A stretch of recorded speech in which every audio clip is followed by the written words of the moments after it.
संघर्ष हमारा नारा है, हर जोर जुल्म की टक्कर में संघर्ष हमारा नारा है। जय सिया राम।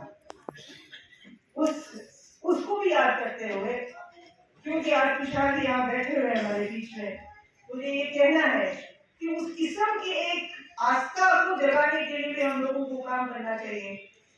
एक की आस्था में सभी धर्मों की आस्था की किरण नजर आते हैं। हमारे मजदूर किसान संगठन का न्याय समानता हो आधार, ऐसा रचेंगे हम संसार। न्याय समानता हो आधार,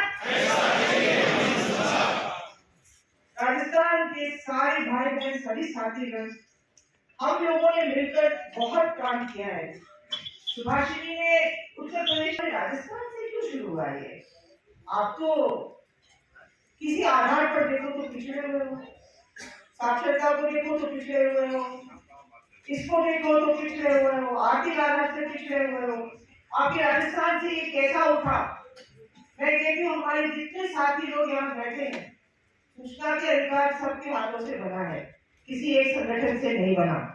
ये हमारी खासियत है कि हम भंवरी देवी के बलात्कार के खिलाफ लड़ाई लड़े या सूचना के अधिकार लड़ाए या कोई भी कानून के लिए हमने काम किया, हम सब मिलकर किए। हमारे बीच में जो फर्क थे वो तो थे और रहेंगे भी, मगर हमने अपनी एक इकाई को कभी भूला नहीं। ये आशा है कि आज उसके बाद जब भीम आए, क्योंकि मजदूर किसान शक्ति संगठन उस इलाके में काम करता है, जब वो भीम आए, भीम आते ही जो संगठित हुए वो हमारे पहचाने हुए बूढ़े थे। यदि आप सोचते हैं कि युवा वर्ग इसमें जुड़ता है, युवा वर्ग नहीं जुड़ता है। युवा में जो गुंडा प्रकृति के लोग हैं वही जुड़ते हैं, कई किस्म की गैंगे बनी हुई है। तो हम लोगों को इस नफरत को और इस हिंसा को तोड़ना है, तो सबसे पहले मन में ये विश्वास और ये आशा रखना चाहिए कि हम करेंगे और करके रहेंगे। और बहुत सारे अच्छे लोग हैं जिनके साथ काम करना पड़ेगा, उनको हिम्मत दिलाने का काम जरूर करना पड़ेगा, क्योंकि डरे हुए सहमे हुए लोग, उनको हिम्मत दिलाना पड़ेगा। हिम्मत दिलाएंगे तो क्यों नहीं कर सकते, इस सपने हम लोग क्यों नहीं देख सकते। और काम करना है वो बहुत आगे जा चुकी है। राष्ट्रीय क्षेत्र के ऊपर आवाम पे हमला करने के सवाल पे, और चाहे संविधान को धत्ता बताने के सवाल पे, चाहे सांप्रदायिक आधार पे ध्रुवीकरण के सवाल पे, इसलिए इस चुनौती को महज सर्वधर्म संभाव या सर्वधर्म प्रार्थना सभा से नहीं लड़ा जा सकता। बात बहुत दूर जा चुकी है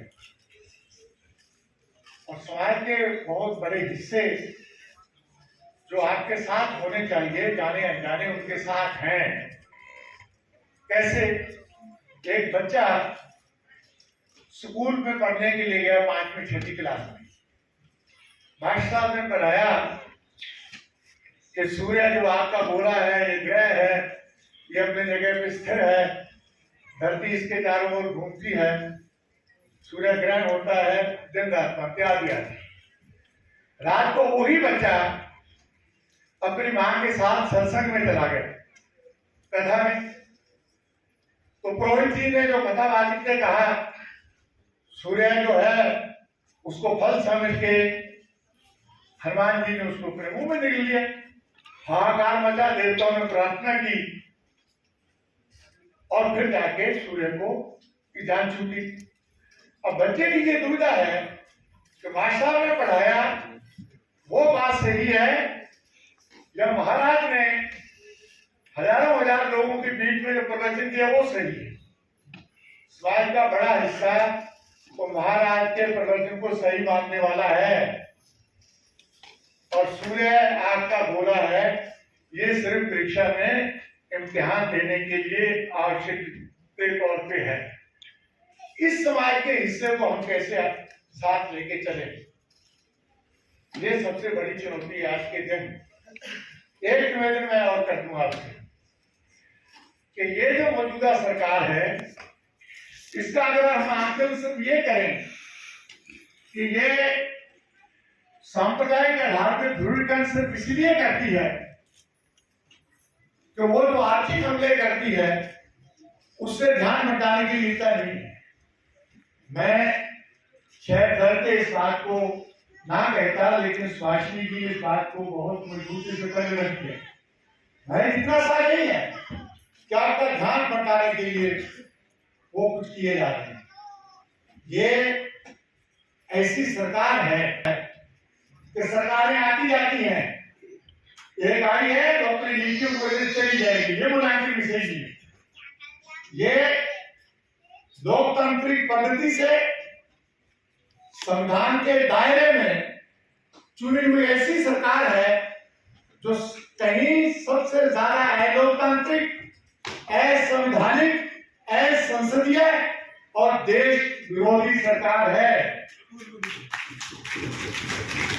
इसलिए ये सामान्य बातों से इनसे लड़ा नहीं जा सकता है। एक और हम आमतौर पर इसका एक और है, बिना राजनीति को केंद्र में लाए, राजनीति में ये नहीं कहते हो इस पार्टी उस पार्टी की, राजनीति ये कि दर्शनपंथी नीतियां अगर ये हनुमान चालीसा को हथियार बनाते हैं तो देश की आरती से मुकाबला नहीं किया जा सकता।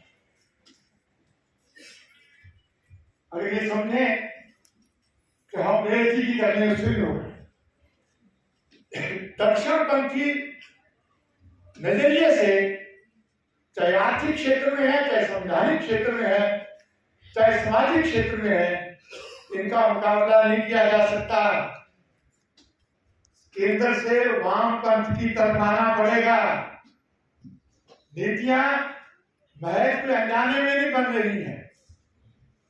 अगर आप ये मानते हैं कि सत्ता पूंजीवादी सत्ता है, घोर पूंजीवादी है, घोर दक्षिणपंथी है, अंतरराष्ट्रीय वित्त पूंजी आदि आदि, तो जिस वर्ग के हाथ में सत्ता है मत गिला कीजिए कि उच्चतम न्यायालय क्या कर रहा है, मत गिला कीजिए कि पुलिस क्या कर रही है, मत गिला कीजिए कि वो अपने सिर्फ जिनके हाथ में सत्ता है वो अपने वर्गीय दृष्टि से वो सब करेगी और ये सब उसकी चाकरी बजाएंगे।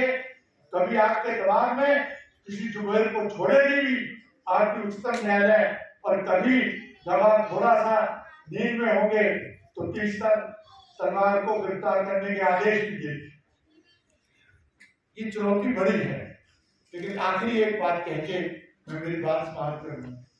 क्या जब हमारे पे आर्थिक हमले होंगे तभी हम हमला मारें?